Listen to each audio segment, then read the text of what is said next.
Você já ouviu falar em FDIC? É uma sigla grande, hein? Presta atenção. Fundos de Investimento em Direitos Creditórios.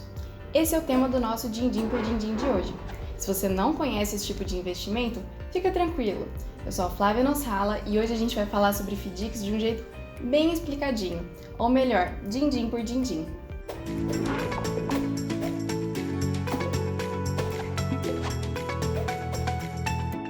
A primeira coisa que você deve ter pensado quando eu falei a sigla dos FDICs é o que são esses tais direitos creditórios. Vou explicar. Eles são os créditos que uma empresa tem para receber, como um cheque ou uma duplicata. Talvez você já tenha ouvido falar deles como recebíveis. Para você entender melhor, eu vou dar um exemplo. Pensa numa empresa que produz fones de ouvido. Um dia ela vende um monte desses fones para uma loja. E o pagamento vai ser só dali a 6 meses. Ou seja, a empresa tem o direito de receber esse pagamento, um direito creditório. Só que não dá para esperar até lá, ela precisa desse dinheiro para hoje. Então, ela pega esse direito de receber os pagamentos e vende para um investidor, dando um desconto. Assim, a empresa recebe o dinheiro de quem comprou esses direitos, enquanto o investidor busca ter uma rentabilidade comprando os direitos por um preço justo em relação ao risco que ele está assumindo. É isso que são os tais direitos creditórios. Agora imagina que tem um monte dessas empresas fazendo a mesma coisa. Os recebíveis delas podem ser comprados e reunidos em um fundo. Essa é a ideia central do FDIC. Bom, então agora vamos um pouco mais além. Quem que são os personagens dessa história de FDICs? Em uma ponta, a gente tem as empresas que geram e cedem os direitos creditórios, como no caso da empresa dos fones de ouvido que eu te falei. Elas são chamadas de cedentes. Na outra ponta, a gente tem os investidores, pessoas como eu e você, que compram as cotas do fundo de investimento. São os cotistas.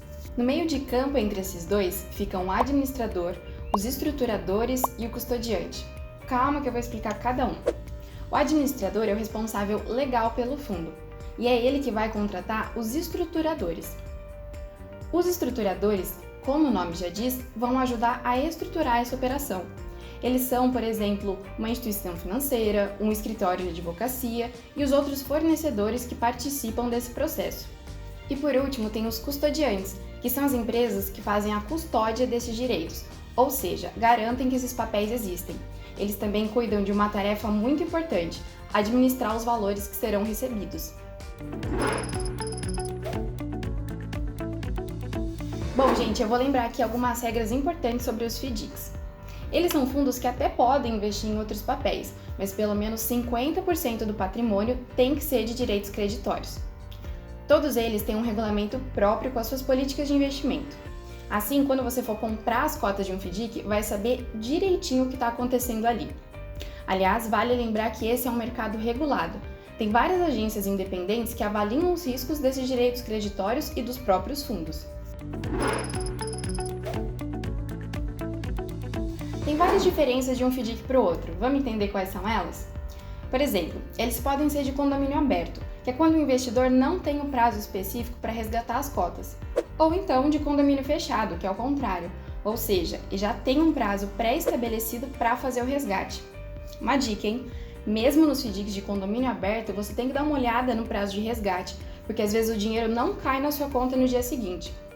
Isso acontece porque o resgate envolve os direitos creditórios. É uma operação um pouquinho mais complexa, então os fundos costumam pedir um prazo maior para fazer isso.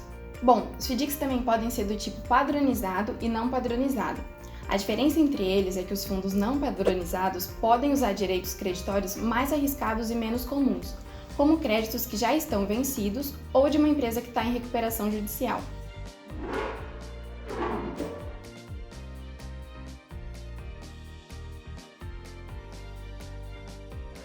Dentro de um mesmo FDIC, uma outra diferença importante é a do tipo de cota em que você quer investir.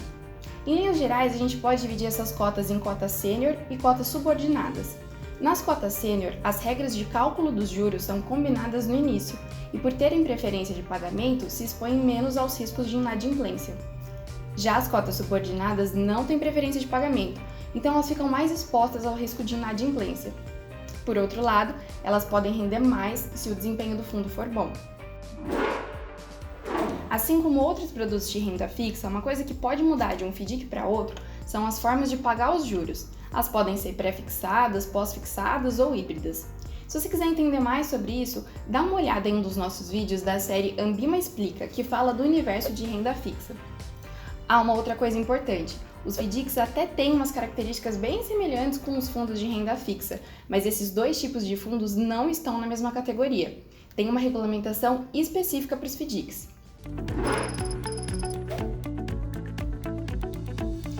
Legal, agora que você já entendeu como funciona, vamos para o que importa. Como que faz para investir nos FDICs? Bom, para isso você tem que ser um investidor qualificado. Esse é o nome que a gente dá para o investidor que cumpre alguns requisitos. Por exemplo, ter pelo menos R$1 milhão em investimentos. Qualquer um, né, gente? Volta e meia se discute essa regra no mercado, mas o entendimento enquanto eu gravo esse vídeo ainda é esse.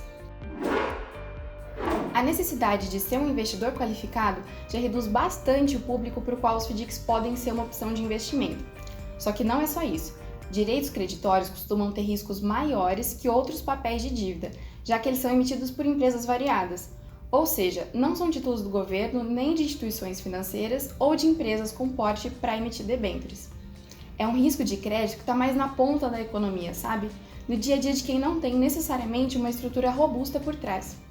Por isso, para você optar pelos FDICs, o seu perfil de risco tem que ser de moderado a arrojado, e os objetivos têm que ser de médio a longo prazo. Outra coisa importante para você saber, os FDICs não têm cobertura do FGC, Fundo Garantidor de Crédito. Agora, alguns dos pontos positivos desses fundos são a diversificação da carteira e, claro, como o investidor está assumindo vários riscos, há uma possível rentabilidade em troca disso.